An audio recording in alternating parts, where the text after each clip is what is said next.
So I think Rockstar was broken this week by the dreams of many Red Dead Online users. I know you may be wondering why the hell I'm bringing up Red Dead Online of all things in this Rockstar logic, but it will all make sense very soon. About a week ago, maybe not even a week ago, a couple days ago, the Red Dead Online community decided to band together, which was actually pretty cool to see. There's not a whole lot of them, but they came together and they started this hashtag on Twitter. It was called #SaveRedDeadOnline.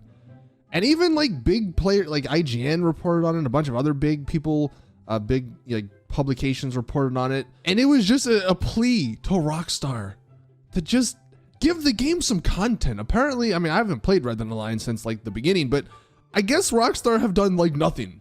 Like in GTA Online, we get DLCs every 6-ish months. In Red Dead Online, I don't think they've gotten anything at all, ever.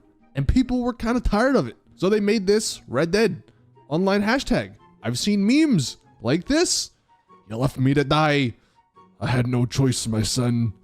Equating Rockstar to Dutch.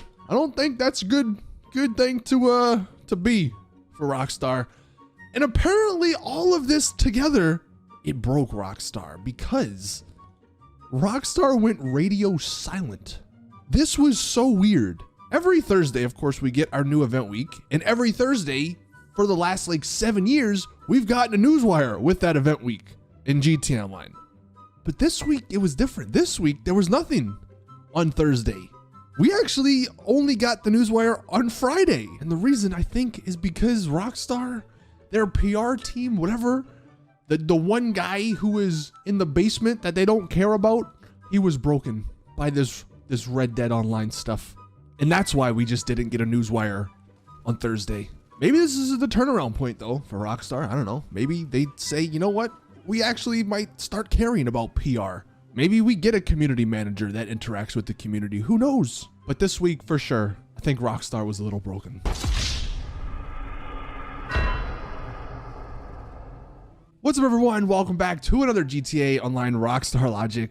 My name is Saintsfan and today we got some good old Rockstar Logics for you guys. Of course, if you have your own Rockstar Logic you want to send in, you can tweet it with the hashtag Rockstar Logic, or I guess you can put it in the comments, or I guess we have a Discord you can go to and put it in there. But we are going to start this week kind of on the back of the whole new event and everything. We got a new bike, the Nagasaki Shinobi. Basically a more modern baddie. Like the baddie was probably one of the best bikes for the value, $15,000.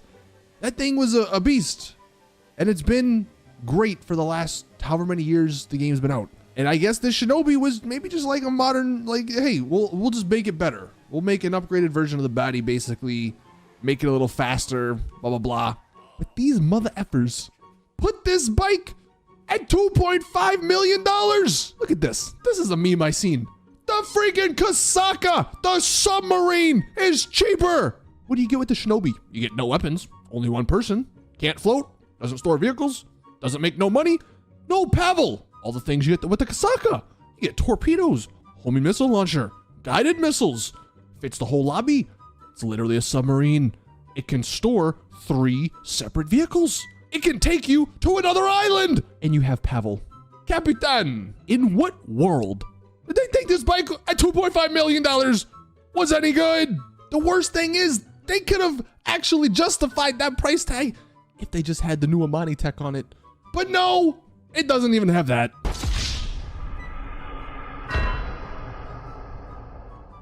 And I know this next one is maybe a week old, but the S2, the Cabrio, this came out like a week and a half ago.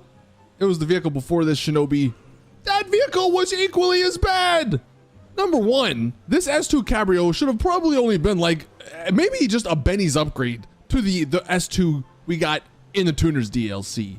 That would have been the ideal situation, but no, Rockstar, you know, they gotta mess things up. They gotta make things make no sense. So yet here we have the S2 Cabrio, which, by the way, and I've mentioned this a couple times now, the S2, the one that came out in the Tuners, it was a great vehicle. It was fast, it had some really cool things you could do, but when they introduced this contract update, they nerfed that S2, along with all the other tuner vehicles.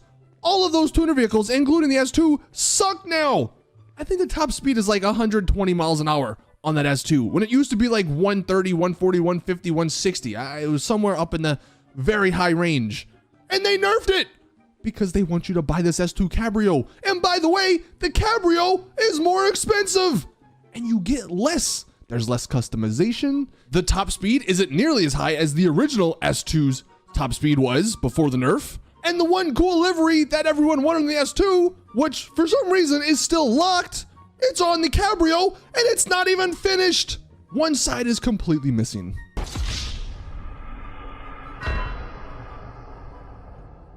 And look here, while we're on this whole car topic, the Champion. I've been messing around with this lately because, you know, it is one of the better vehicles because it does have that Amani tech and it's a supercar, so it is relatively fast. But if you put the armor on, look what happens. One side of the armor is the same color as your paint. You would expect the other side to be the same color as the paint, but no, it's darker. Why? Unless you put a dark paint job on this Champion, you're gonna have this awkward looking two-tone paint job looking thing that looks terrible.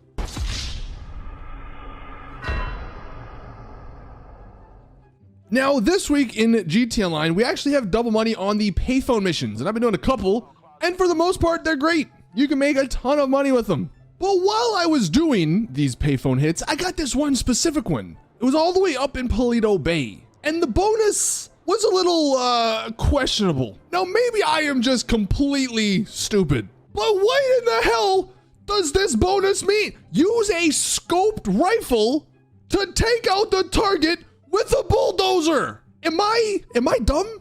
Am I stupid? What does that mean? Use a scoped rifle to take out the target with a bulldozer. Am I supposed to shoot a bulldozer out of my rifle? Am I supposed to use a scoped rifle to find a bulldozer and then run? What does this mean? I don't know. And naturally, because of that, I failed. So I just want to know from you guys, if anyone can explain this particular bonus, please let me know in the comments.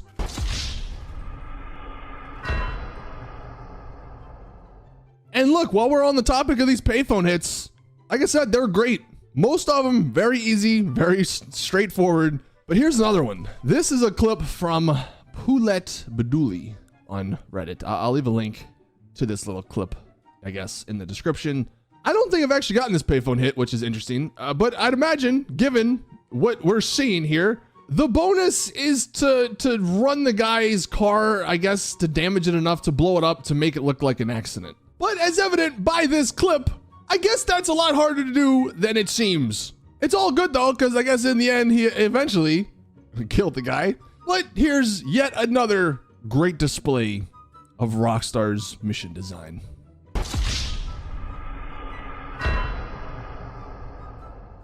Now here's an interesting thing. Going back to the cars, we had the Patriot mil-spec release a couple weeks ago. And I guess if you've been playing this game, maybe you've seen a lot of Patriot mil-specs and you're wondering why your frames are just tanking. This is the reason. The Patriot mil-spec has 176,000 poly counts, or I don't know the freaking jargon here, but that's way more apparently than anything else. The highest other one we've ever seen was the Tigan at 132K. And while look, this makes for the Patriot mil-spec it looks great, right? The model looks fantastic, but I guess, you know, that's not very optimized, especially on console.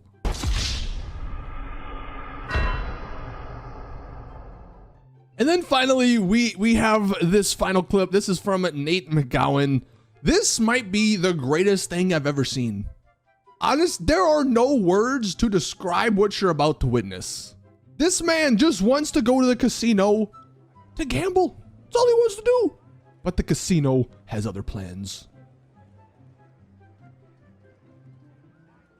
What are the chances he gets stuck in between 3 NPCs? This man got trapped and he can't get out.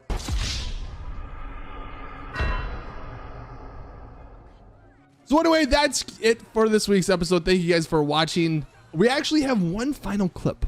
This isn't, it's maybe a Rockstar logic, but it's a cool Rockstar logic. This final clip is coming from Bandit Raider on Reddit.